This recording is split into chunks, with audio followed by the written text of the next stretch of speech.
નમસ્કાર મિત્રો, આજે સીધું ને સટ આપણે રતનપુર લોકનિકેતનમાંથી કરી રહ્યા છીએ અને આપણી સાથે જોડાયા છે ગિરીશભાઈ જોશી, વરિષ્ઠ પત્રકાર, આંતરરાષ્ટ્રીય બાબતોના જાણકાર અને ઇન્વેસ્ટિગેટિવ જર્નલિઝમ જેમને ફાવે છે એવા ગિરીશભાઈ આપણી સાથે છે. ગિરીશભાઈ, આપનું સીધું ને સટમાં સ્વાગત છે. ધન્યવાદ. આજે ગિરીશભાઈ જે વાત કરવાના છે એ કંઈક ભારતમાં જે પરિસ્થિતિ છે એને લગતી જ વાત છે, પરંતુ આપણી એક કહેવત છે, નાણા વગરનો નાથીઓ નાણે નાથાલાલ.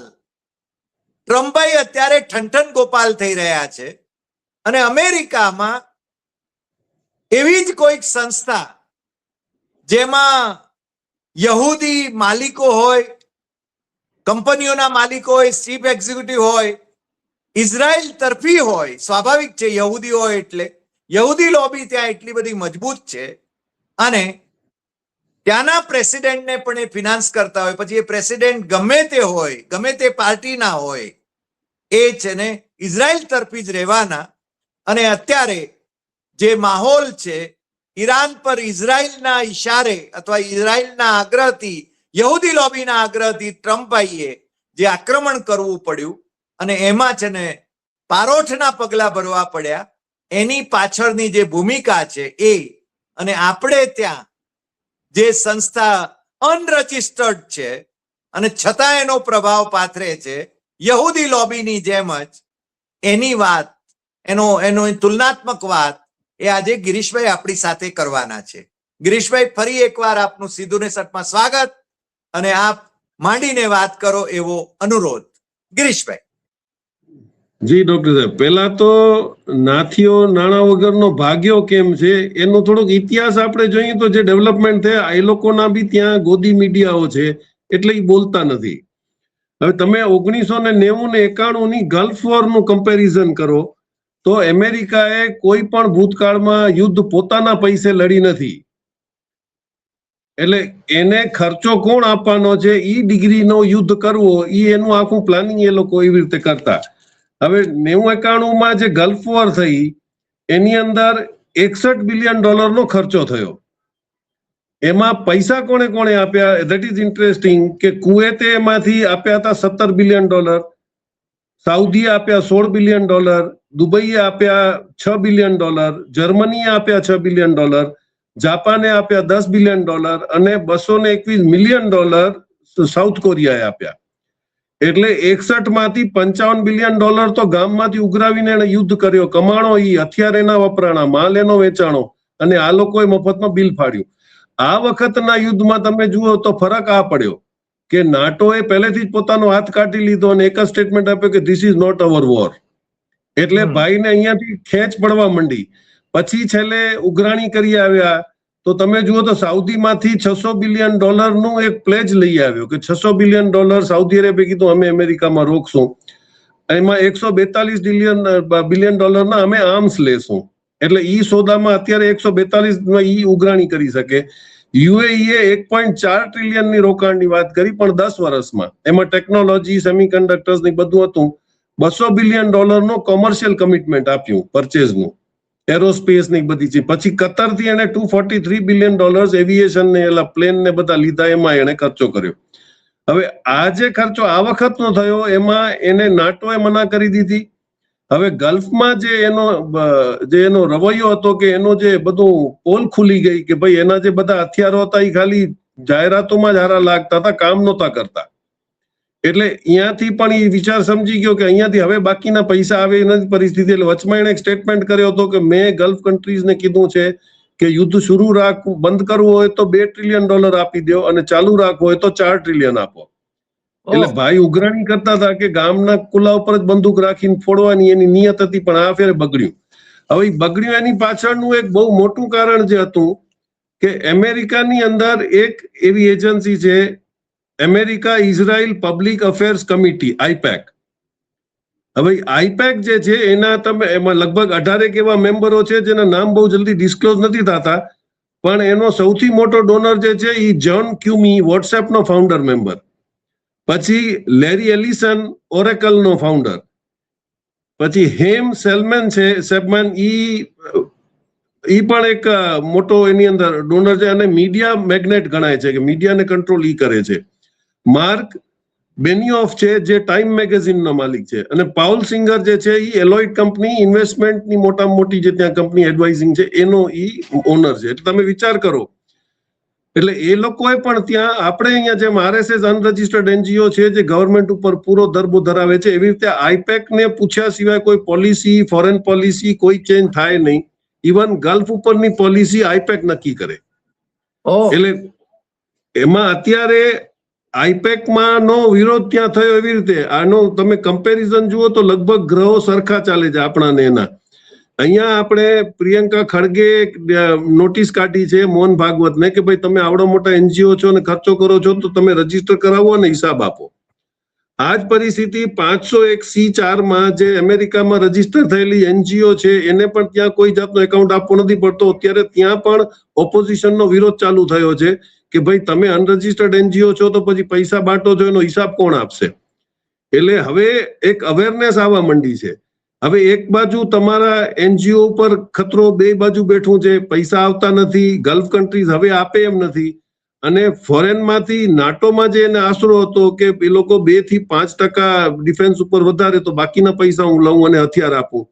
તમે જો યુક્રેનની અંદર પણ વોરમાં એવું હતું કે આ લોકો પણ નાટો જોઈન કરશે, નાટોએ પહેલા જ હાથ કાઢી લીધો, કારણ કે એમને ખબર હતી કે આ લડાવી મારવાનો ધંધા કરી રહ્યો.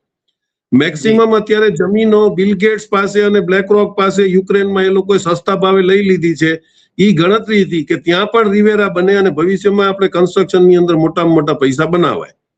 એટલે આજે આખા સમીકરણો બદલાણા, એની અંદર એને ઈ ખબર પડી કે એક તો તમારો એટલો બધો નુકસાન થયો છે કે તમારે ઈ રિવેમ્પ કરવા માટે તમારા પ્લેનો તૂટ્યા છે, તમારા એરો, ડેવિડ સ્લિંગ, એ બધા જે ગોલ્ડન ડોમને જે તમે વાર્તા કરતા હતા મોટી મોટી, જેને બનાવતા 1 વર્ષ લાગે, એની લગભગ ઈરાને પૂરી ખાત્મો જ કરી નાખ્યો છે. પછી તમે આજુબાજુ વાળાઓને બીવડાવીને જે સામાન રાખ્યો તો તમે જો છેલ્લે જોર્ડન ઉપરનો એમનો મોટામાં મોટો બેઝની અંદર પ્લેન તૂટી ગયો. હવે B-2 બોમ્બર જે તમે ક્યાંય ન પડે એવો છે એ આજે કેલિફોર્નિયામાં પડ્યો છે, પણ આ વિચિત્ર તમે વાત જુઓ કે એ લોકોના બોમ્બર પણ પડી રહ્યા છે. એની પાછળ કયો ષડયંત્ર છે? એટલે શું બીજી કોઈ તાકાત સ્પેસમાંથી, જેમ હવે સ્ટાર વોર્સ ચાલુ થયા છે એમ તમને કોઈક દેખાડી રહ્યું છે કે ભાઈ હું એટલો પાવરફુલ છું કે તમારા પ્લેન ઉડતા પણ હું ફગાવી શકું છું. એટલે ઘણી બધી ચીજો બદલાય છે. આ જે ગભરાટ ઉભી થઈ ટ્રમ્પને કે એક તો પૈસા નથી અને યુદ્ધ કરવા જાઓ છો તો તમારો જે મોનોપોલી હતી કે અમે ગૂગલ ને જીપીએસ બંધ કરી દેશું તો કોઈના પણ મિસાઇલ નહીં કામ નહીં કરે, એ ચાઇનાના બાયડુએ એટલી બધી એક્યુરેસીથી માર મારી કે એને ખબર પડી કે હવે હું એકલો નથી ભાઈ, બીજા પણ ઘણા બધા આવી ગયા છે જે આપણી ઉપર વોચ રાખી રહ્યા છે. અને એ લોકો પણ સાયબર વોરની અંદર જે માસ્ટરી આ લોકો એચીવ કરી લીધી છે, ચાઇના, રશિયા અને ઈરાને, એ થેન્ક્સ ટુ નોર્થ કોરિયા. બહુ ઓછા લોકોને ખબર હશે કે નોર્થ કોરિયા ઉપર સેન્કશન લાગ્યા ત્યારે સાયબર વોર બીજો કોઈ ન કરે નોર્થ કોરિયા ઉપર, એટલે એની પાસે one of the best brains in cyber security છે અને હેકર્સ પણ છે. એટલે એણે એક એવો સોફ્ટવેર ડેવલપ કર્યો જેને એ લોકો વોનાક્રાય કહેતા હતા.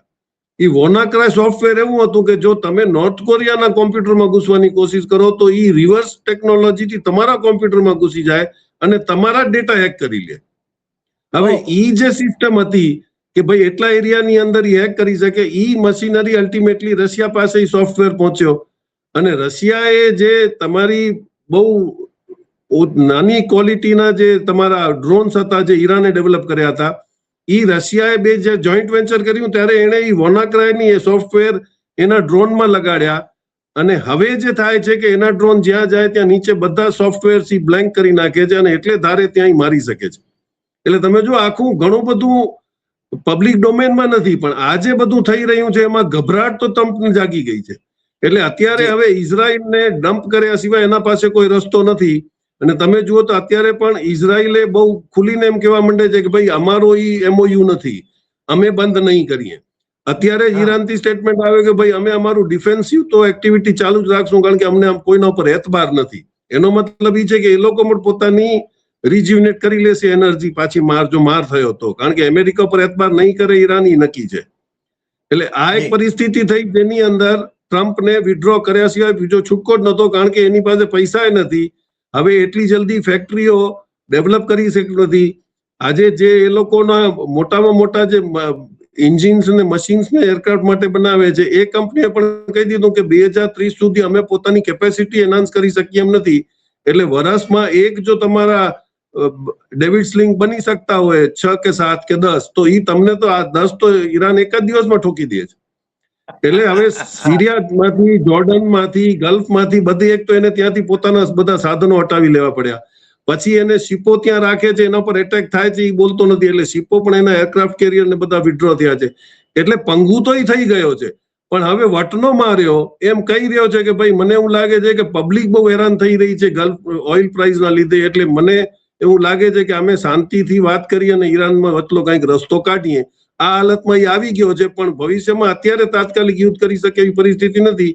હવે ઇઝરાયલ કયો લે છે સ્ટેન્ડ જોવો પડે, અને આઈપેક એની અંદર કેટલો પ્રેશરાઇઝ કરશે કે પૈસા આપશે કે નહીં આપે, આ તરત જ હમણાં અઠવાડિયામાં એ વાતનો ખ્યાલ આવી જશે. જી ગિરીશભાઈ, તમે બહુ સરસ માહિતી આપી અને જે સમજાવી છે આપણા દર્શકોને વાત, એ એકદમ ગળે ઉતરી જાય એવી વાત છે અને ચોંકાવનારી બાબતો પણ છે. ઈરાન, રશિયા, ચાઇના અને નોર્થ કોરિયા આ એક ધરી તો થઈ ગઈ છે. બીજી બાજુ અમેરિકા, એને એમ હતું કે શુક્રવારે તો આપણે છે ને સાઇન કરી દઈશું, યુદ્ધ હવે નહીં કરીએ, એના કરાર ઉપર સહી કરી દઈશું, પેલું MOU જે ફાઇનલ કર્યાની વાત આવી હતી. અને પણ એમાં ઈરાને કહ્યું હતું કે આ અમેરિકાનું સરેન્ડર છે, અમેરિકાનું સરેન્ડર છે. અને એમાંય પાછી એક લેબનન વાળી વાત પણ એમાં ઈરાને મૂકી હતી કે લેબનન સહિતની વાત હતી. એટલે ઇઝરાયલ જો વાંકું ચાલે તો શુક્રવારે આ કરાર, શાંતિ કરાર ઉપર હસ્તાક્ષર સ્વિટ્ઝરલેન્ડમાં થશે કે કેમ? તમને શું લાગે છે? એને મજબૂરીમાં એમાં ફેરબદલ કરીને સાઇન કરવું જ પડશે. હવે એક તમે જુઓ કે અમેરિકાની બીક નીકળી જવાથી આખું કોન્સન્ટ્રેશન ઈરાન આની ઉપર કરી શકે છે. અને જે પ્રેશર અમેરિકા ઉપર ગલ્ફ કન્ટ્રીઝે કર્યો કે ભાઈ તું લડસ, એની અંદર નુકસાન અમને થઈ રહ્યું છે એટલે તું બંધ કર, અને આ જ પ્રેશર ઇઝરાયલ ઉપર આવશે. અને ઇઝરાયલ બહુ વનરેબલ છે, કારણ કે એક બાજુ દરિયો છે, બીજી બાજુ સિરિયા અને જોર્ડન છે, જે લોકો હવે મારના બીકથી કદાચ ગમે ત્યારે પોતાનો સ્ટેન્ડ બદલાવે. એની પાછળ એક બહુ મોટું એરેન્જમેન્ટ થઈ રહ્યું છે, જે હજી પબ્લિક ડોમેનમાં નહીં આવ્યું હોય કે ઓછું આવ્યું છે. જૂનની અત્યારે 16 થી 19માં એક બાકુ અઝરબાઈજાનની અંદર ઇસ્લામિક ડેવલપમેન્ટ બેંકની મીટિંગ થઈ રહી છે, જેમાં 57 કન્ટ્રીઓ ભાગ લઈ રહ્યા છે, ઇસ્લામિક સ્ટેટ્સ. હવે આ જે છે એ વર્લ્ડ બેંક અને IMF ની સામે એક આખો એક મોટો માળખો ઉભો થઈ રહ્યો છે.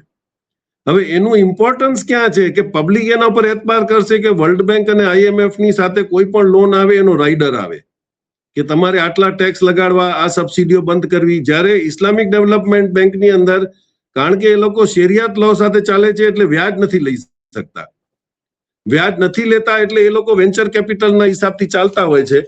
એટલે એ લોકો આજે કન્ટ્રીઝ બધા ભેગા થાય છે, એની અંદર આ મીટિંગની અંદર એ લોકો ડિસાઈડ કર્યું છે, એનું ટાઇટલ જ એ લોકોએ સસ્ટેનેબલ પ્રોગ્રેસ, એનો કેવી રીતે ઇસ્લામિક સ્ટેટ્સનો થાય અને how they should get together. એટલે એની અંદર એ લોકોએ ઓલરેડી 3 એવી સિસ્ટમ્સ ડિક્લેર કરી દીધી છે.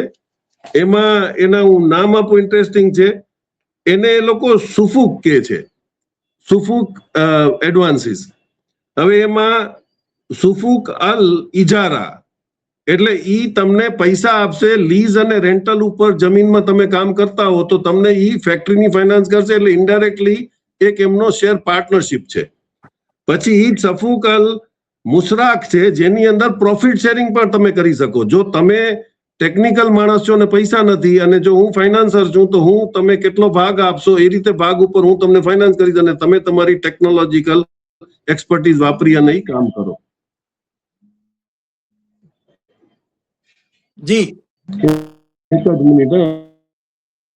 જી somebody ને તમારો અવાજ. હા, એટલે હા, અને એક છે, હા એક જ મિનિટ. હા, એટલે હજી એક છે, ધેટ ઇઝ મુદ્રક. સુફુક અલ મુદ્રબ, એની અંદર બહુ જ સારું એક સિસ્ટમ છે કે તમારે ટોટલ એક ગ્રુપનું જો કોઈ કેપેસિટી હોય, જેમ કોઓપરેટિવ સોસાયટીઝ છે, તો એની અંદર પણ ઇન્વેસ્ટર્સ તમને જોઈન કરશે અને એની અંદર રેશિયો નક્કી થશે કે પ્રોફિટ માર્જિન કોણ કેટલું લેશે. હવે આની અંદર ઇન્ટરેસ્ટનો ક્યાંય ક્લોઝ નથી.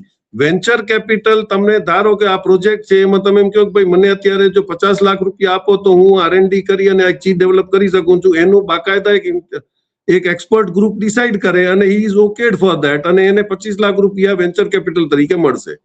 હવે આ જે આખા વર્લ્ડની અંદર અત્યારે IMF ને વર્લ્ડ બેંકનો જે દબદબો હતો એને આખું ન્યુટ્રલાઇઝ આ લોકો કરી લેશે. અઝરબાઈજાનની અંદર આ બહુ એક મોટું ઇમ્પોર્ટન્ટ મીટિંગ અત્યારે ચાલી રહ્યું છે 16 થી 19માં, એના કદાચ વ્હાઇટ પેપર જાહેર થશે. એટલે તમે વિચાર કરો કે હવે ઇસ્લામિક કન્ટ્રીઝ જે છે એ લોકોને પોતાના એક્ઝિસ્ટન્સ માટે કેમ સેલ્ફ સસ્ટેનિંગ થવું છે એનો એ લોકોને ધ્યાન આવી ગયું છે. અત્યારે પણ તમે જુઓ તો જે હથિયાર સાઉદી અરેબિયા યુરોપથી લેતું હતું કે આનાથી લેતું હતું, એને અત્યારે સાઉથ કોરિયાથી મંગાવ્યા છે. અત્યારે બી એને જે પોતાના એન્ટી બેલિસ્ટિક મિસાઇલનો સોદો છે એ ત્યાં કર્યો છે. પછી ઓઇલની અંદર એને અત્યારે ડોલરમાં વેચવાની શરતો ઉપર કોઈ એગ્રી કરતું નથી. આ તમે જો MOU ની અંદર એને એમ કીધું કે હું ટોલ ફ્રી કરી નાખીશ સ્ટેટ ઓફ હોર્મોન્સ, ઈરાને કબૂલ્યો છે, પણ એ પહેલે ટોલ ફ્રી જ હતું. પણ ઈ પેમેન્ટ યુઆનમાં લેશે કે નહીં લે એની કોઈ કન્ડિશન અમેરિકાની હિંમત નથી નાખવાની, અને ઈરાન એના પર ખુલાસો દેતો નથી, કારણ કે એનો પ્રેરોગેટિવ છે કે ભાઈ એમ કહેશે કે મને આમાં જ પેમેન્ટ આપો તો તમને આપવું પડશે. એટલે ફાઇનાન્શિયલ સમીકરણો બદલાય છે, જીઓપોલિટિકલ સમીકરણો બદલાય છે, અને આફ્રિકામાંથી જે રીતે આ લોકોને જાકારો મળી રહ્યો છે એટલે એ લોકોનો યુરેનિયમ, ગોલ્ડ, કોબાલ્ટ જે આટલા વર્ષો લૂંટીને ખાતા હતા એના ઉપર પણ ઇજારો ગયો. એટલે હવે આવકે બંધ થઈ ગઈ, દાદાગીરી બંધ થઈ ગઈ, હથિયારો ખૂટી પડ્યા છે, અને હવે પૈસા ત્યાંથી આવે એમ નથી. અને APEC પણ હવે ઇઝરાયલને કેટલું ખેંચી શકશે અને કેટલું જે ઓપોઝિટ પબ્લિક છે યુએસએની જેમાં ભયંકર વિરોધ થઈ રહ્યો છે એ કેટલા બધા પાવરફુલ છે અને કેટલા સુધી ટ્રમ્પને બેસવા દેશે, આ જ એક મોટી ચીજ છે. પણ APEC કેટલો પાવરફુલ છે કે એ પાછો પ્રો ઇઝરાયલ પ્રેસિડેન્ટને લાવવા દેશે કે પબ્લિક હવે એનો વિરોધ કરશે? કારણ કે ઇકોનોમિકલ પ્રેશર અમેરિકા પર પહેલી વાર આવ્યું છે જ્યારે પબ્લિક એની વિરોધ થઈ ગઈ છે કે 80% ધંધાઓ બંધ થવા આવ્યા. એટલે there will be A very new venture. એટલે આ જ પરિસ્થિતિ આપણી થઈ રહી છે કે આપણે જે સિંક્રોનાઇઝેશન ઓફ મની કરી રહ્યા હતા કે 2-4 જણા હોય આખું ફાઇનાન્સ મેનેજ કરે અને બાકી બધા જે છે એ સબસિડરી કામ કરે, પણ એ એટમોસ્ફિયર આપણા અહીંયા નથી. અને જે NGOs જે અનડિક્લેર્ડ જે ફાઇનાન્સ કરી રહ્યા છે, આ તો એક અંડરવર્લ્ડના ફાઇનાન્સ જેવું છે કે પૈસા આવે છે ક્યાંથી આવે છે ખબર નથી. એટલે that somebody has to stop કે ભાઈ જો ગવર્મેન્ટમાં ફાઇનાન્શિયલ ટ્રાન્સપરન્સી નહીં હોય તો આવા જ લૂંટ કચોટ ચાલુ રહેશે અને આવી યુદ્ધો ચાલુ રહેશે. જી ગિરીશભાઈ, આપે જે વાત કરી ઇસ્લામિક કન્ટ્રીઝની આ બેઠકની અઝરબૈજાનમાં, અને એમાં જે નિર્ણયો થશે એના પહેલા ઇસ્લામિક દેશોએ પોતાના લશ્કરો અંગેના પોતાનું જોડાણ આખો એક પેરેલલ ઊભું કરવાની, અમેરિકાની જે દાદાગીરી હતી એની સામે અમેરિકા અને યુરોપના દેશો જ્યાં હતા એની સામે ઇસ્લામિક દેશો એ મળીને પોતાની લશ્કરી તાકાત ઊભી કરી રહ્યા છે. એટલે એકંદરે મને લાગે છે અમેરિકા છે ને પછડાટ ખાઈ રહ્યું છે એવું તો આપણે માનવા માટે પૂરતા કારણો છે. હવે તો હિસ્ટ્રી ખબર પડી ગઈ ને. આફ્રિકામાં કેટલા તમે વિયેટનામમાં યુદ્ધ કર્યો, અફઘાનિસ્તાનમાં આઉટકમ શું? આઉટકમ કઈ નહીં. ઈ એરિયાને ડિસ્ટર્બ કરવો એટલે ગ્રો ન થાય. તમારી અફઘાનિસ્તાન વોરે રશિયાની ઇકોનોમી ખતમ કરી, ચાઇનાને ડેવલપ થવા ન દીધો, ઇન્ડિયા અને પાકિસ્તાનની પરિસ્થિતિ રહી. એટલે ઈ જે કમજોરો એને મજબૂત બળવો કરે ને એમ કે ભાઈ તું તારા પડોશીને હેરાન કરતો રહેજે, રૂપિયા હું દઈશ. આ એની જે ડર્ટી થિયરી હતી એ ખુલ્લી પડી ગઈ છે.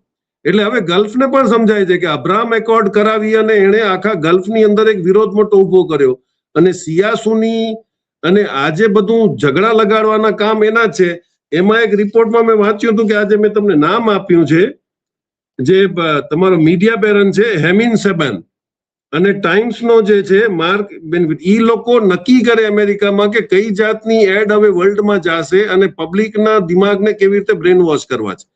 એટલે અહીંયા જ નહીં આખા વર્લ્ડની અંદર ગૂગલ અને એના નેટ ઇન્ટરનેટથી કનેક્ટેડ જે ચીજો છે, આજે હવે તો AI આવી ગયું એટલે તમે શું પ્રેફર કરશો ને તમને શું જોવું છે એ તમને AI દેખાડશે. એટલે તમારું બ્રેન વોશ 100% થઈ જાય. એટલે આ લોકો મીડિયા કંટ્રોલ પણ પહેલેથી જ લઈને બેઠા છે અને જે હવે આપણે કરવા જઈ રહ્યા છે. કે મીડિયા તમારા હાથમાં હોય તો પબ્લિકનો ઓપિનિયન કેમ ચેન્જ કરવો જોઈએ એમના માટે બહુ નાની વાત છે. પણ આપણે અહીંયા તકલીફ એ છે કે ભાઈ સોશિયલ મીડિયા વધારે એક્ટિવ થઈ ગયું ગોદી મીડિયાથી, એટલે એ જે સિચ્યુએશન અમેરિકામાં હતી હવે ઇન્ડિયામાં આવી મુશ્કેલ છે, કારણ કે people have stop believing godi media. અને રાઈટ, આજે સોશિયલ મીડિયા છે કોઈના કંટ્રોલમાં નથી, પબ્લિક ફંડેડ છે, એટલે that is the real media કે જેને જે મજા આવે છે ને ખબર પડે છે એ જ દેખાડે. એટલે now you will choose out કે ભાઈ મારે આ જોવું છે કે નથી જોવું, મને કઈ ચેનલ મારા પ્રમાણે સાચું બોલે છે એ લાગે છે તો હું એને જોઉં છું. એટલે situations are on social media ત્યાં પણ હાથમાંથી હવે નીકળતું જાય છે, કારણ કે ટાઈમને એ લોકોને બી સર્વાઈવ કરવું હોય તો ત્યાં બી એજ્યુકેટેડ પબ્લિક છે, ત્યાં કોર્ટો હજી લકીલી ઇન્ડિપેન્ડન્ટ છે, એટલે people will start filing damages કે તમે સાયકોલોજીકલ ટ્રોમા ઉભા કરો છો કે હેરાન કરો છો કે આ છે. એટલે એ પરિસ્થિતિ ઇન્ડિયાની અંદર હવે જો જાગૃત નહીં થાય એટલે ઓલ ઓવર જે બધી તકલીફ થઈ રહી છે, અને ડેફિનેટલી ચાઇના કે રશિયા આપણા ઉપર ઈ તો વોચ કરશે કે આપણે અમેરિકાને એવો કોઈ પણ માહોલ ના આપીએ જે એ લોકોને નુકસાન કરશે. એટલે અલ્ટિમેટલી ઇનડાયરેક્ટલી તમે એમનાથી દુશ્મની કરો એ તમને પોસાશે નહીં. એટલે તમે બહુ ટાઈટ રોપનું વોકિંગ અત્યારે કરી રહ્યા છો. તમારી ભૂલોને સુધારવાની બદલીમાં તમે ચૂપ બેસો તો અલ્ટિમેટલી પબ્લિકને નુકસાન થશે. You have to come out clear. આજે એટલું ટ્રમ્પની ભલમણસાઈ કહેવાય કે એણે સેન્ટ પીટર્સબર્ગ ઇન્ટરનેશનલ ઇકોનોમિક ફોરમમાં એટલું કીધું કે ભાઈ મને ખબર છે કે ઇન્ડિયા બ્લેકમેલ થઈ રહ્યું છે. એટલે એ લોકો હકીકતને સમજે છે, પણ તમને કેટલી વાર સુધી પછી ભોળો ભાઈ હોય દુશ્મનથી ખરાબ હોય તો પછી ભાઈનો રસ્તો કરવો પડે. આ પરિસ્થિતિ ઊભી ન થાય એટલા માટે જ આપણને અત્યારે બહુ પોતાનો સ્ટેન્ડ ક્લિયર કરવો જરૂરી છે. એટલે ઇસ્લામિક લોબી અલગ થઈ રહી છે, એટલે ક્રિશ્ચન ને ઇસ્લામિક લોબીઓ પોતપોતાનું લડી લેશે. એમાં તમે વચમાં હિન્દુત્વનો કાર્ડ નાખીને તમે જો વિશ્વગુરુ થવા જાશો તો તમારું ક્યાં હાલત થઈ જશે, તમે ક્યાં છો એ જ નહીં ખબર પડે. જી. અને એમાં પાછું આપણે ત્યાં બ્રિક્સની મીટિંગ શિખર પરિષદ યોજાય છે, આપણે એના યજમાન છીએ, ત્યારે જ ને આપણી અવસ્થા શું થશે? ના, એનાથી વધારે પરિસ્થિતિ તો G7 માં છે ને. અત્યારે તમે ટ્રમ્પને મળશો તો ટ્રમ્પ તમને કઈ ત્યાં ઇજ્જત દેવાનો છે? ટ્રમ્પને અત્યારે પૂરેપૂરો મોકો છે, એટલે એને હવે એ જોવું પડશે કે ટ્રમ્પ ઢીલો પડ્યો છે કે ટ્રમ્પે હજી પણ આપણી ઉપર એટલું, કારણ કે એનું કારણ છે કે અત્યારે જો ફ્રાન્સને એણે 100% ડ્યુટી લગાડી વાઇન અને 24 કલાક પહેલા 100% ટેરિફ લગાડ્યું. ઓલાએ બંધ કરી દીધો, એ કે મારે ધંધો જ નથી કરવો તારા ભેગો, હવે તું શું કરીશ? કેનેડાની અંદર પણ કેનેડાને દબાવવાની કોશિશ કરી. કેનેડા એ લોકોને અલાસ્કાનો રસ્તો જ બંધ કરી નાખ્યો, જે ફ્રી વાપરતો હતો અત્યાર સુધી. એટલે હવે કન્ટ્રીઓ રિટેલિએટ કરવા માંડ્યા છે. હવે આફ્રિકા જેવા કોન્ટિનેન્ટ રિટેલિએટ કરશે. ચાઇનાની લોબી તો હવે છે જ નહીં. અને તમે ઈસ્ટ વેસ્ટમાં જુઓ તો અત્યારે નાના નાના કન્ટ્રીઝ છે, એમને એટલો બધો ચાઇનાએ ધંધો આપી દીધો છે કે દે ઓલરેડી બીકમ ઇકોનોમિકલ કોલોની. એટલે ઈ પણ અત્યારે તમને કોઈ નેવલ બેઝ બનાવવા દેશે નહીં. એટલે અમેરિકાનો જે દબદબો હતો કે નેવલ બેઝ બનાવો અને ડરાવો અને ત્યાં પછી કન્ટ્રીને કબજો કરો, એમાં એક નબળી કડી આપણે છીએ. જો આપણે સુધરી જઈએ છીએ કે આપણે રેજીમ ચેન્જ કરીને એવો માણસ લઈ આવીએ છીએ જે લાખ અમેરિકાને દેખાડી શકતું હોય, તો આ લોકોનો ખેલ યુરોપિયન યુનિયન અમેરિકાનો ઓલમોસ્ટ પૂરો થવા આવ્યો છે. જી જી જી. ગિરીશભાઈ, તમે છેલ્લે જે વાત કરી, લાખ અમેરિકાને દેખાડવાની હવે જરૂર છે, એ વાત બહુ મહત્વની છે. અમેરિકાને શરણે આપણે રહેવાની જરૂર નથી. મને લાગે છે કે માનનીય વડાપ્રધાન જ્યારે ટ્રમ્પને મળ્યા વોશિંગ્ટનમાં, ત્યારે ટ્રમ્પે કહ્યું હતું, એ શબ્દો મને યાદ આવે છે, બ્રિક્સ ઇઝ ડેડ. અને માનનીય વડાપ્રધાન નરેન્દ્ર મોદી એની સામે હરફ ઉચ્ચારી શક્યા નહોતા. મને લાગે છે કે આપણે ત્યાં શરણાગતિ, આપણે ટોટલ સરેન્ડર જેવી પરિસ્થિતિમાં છીએ, અને આ છે ને દેશનું દુર્ભાગ્ય છે, એવું તો માનવું પડે. આજે આટલી વાત. ફરી મળીશું નવા એપિસોડમાં નવા વિષય સાથે. આપ અમારી સાથે જોડાયા બદલ આપનો ખૂબ ખૂબ આભાર. અને બહુ સરસ રીતે આપે આખી વાતને ગ્લોબલ પર્સપેક્ટિવમાં અને ભારતના પર્સપેક્ટિવમાં પણ મૂકી, એ બદલ ફરી એકવાર આપનો આભાર. નમસ્કાર.